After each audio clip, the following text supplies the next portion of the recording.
This small object, just over 6 inches tall, was believed to heal suffering and help pregnant women. It's the bell shrine of St. Mura, a medieval object from Ireland that can help us to understand the importance of early Christianity, faith, community, and precious objects in the Middle Ages. The bell shrine of St. Mura is made mostly of bronze, with later additions of silver, gilt silver, and even rock crystal and amber. It dates mainly to the 11th century, with some additions in later centuries. Its shape is trapezoidal, typical of medieval Irish bell shrines. The part we see today is the shrine, or the case that covers the bell. Inside this decorated case is a handbell. Handbells like this were common in medieval Ireland, as well as in Scotland and Wales, especially between the 5th and 12th centuries. They are closely tied to early Christianity and monastic life, when monks lived together in communities devoted to prayer and learning.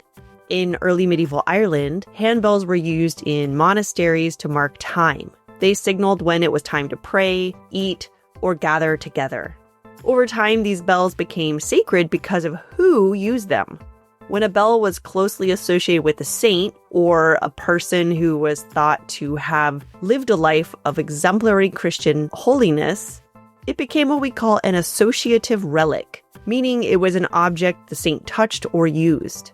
This is different from relics that are parts of a person's body. Bells were also strongly associated with St. Patrick, who is considered the founder of Christianity in Ireland.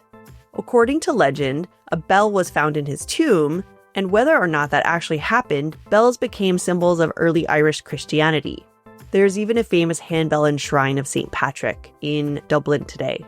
The bell inside this shrine was believed to have belonged to St. Mura, who lived from about 550 to 645 and founded the Abbey of Faughan in County Donegal, Ireland.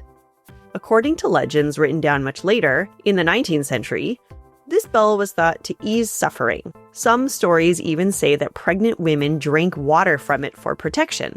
Whether or not these stories are true, they show how powerful people believed relics could be. If we look closely at the shrine's decoration, we see that the surface is divided into 4 main sections or quadrants. At the center is a large oval rock crystal set over what appears to be a Latin cross.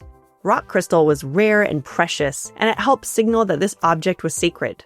Rock crystal was associated with spiritual purity and light. Jesus Christ, the Christian Savior, was compared to its translucency. The rock crystal here may serve as a stand-in for the body of Jesus on the cross even. You'll notice different decorative techniques across the shrine.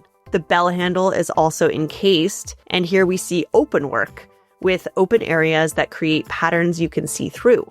There are also animal heads carved in high relief, meaning they stand out from the surface. Interlace, which looks like strands woven over and under one another, appears in the lower right and is probably among the earliest additions. Filigree, made from delicate twisted metal wires, appears in the upper panels. These decorations, and even some of the shrine's materials, connected this object to a wider world. Some of the decoration reflects the Urnes Style, a Scandinavian design tradition known for slender animals and intertwined snake-like forms. You can see this style in places like the Urnes Stave Church in Norway. This makes sense because by the 11th century, Norsemen, who people typically call Vikings even if that's incorrect, had been raiding and settling in Ireland for generations. They even controlled major cities like Dublin, so Irish and Scandinavian artistic traditions blended together. Because this shrine was made from precious materials, it needed protection. For generations, local families acted as its keepers, guarding it during times of conflict and Norse raids. Eventually, in the 19th century, the shrine was sold. It may have been sold to help the family survive during the Great Famine. After passing through several owners, it was purchased by Sir Richard Wallace, which is why the shrine is now in the Wallace Collection in London today.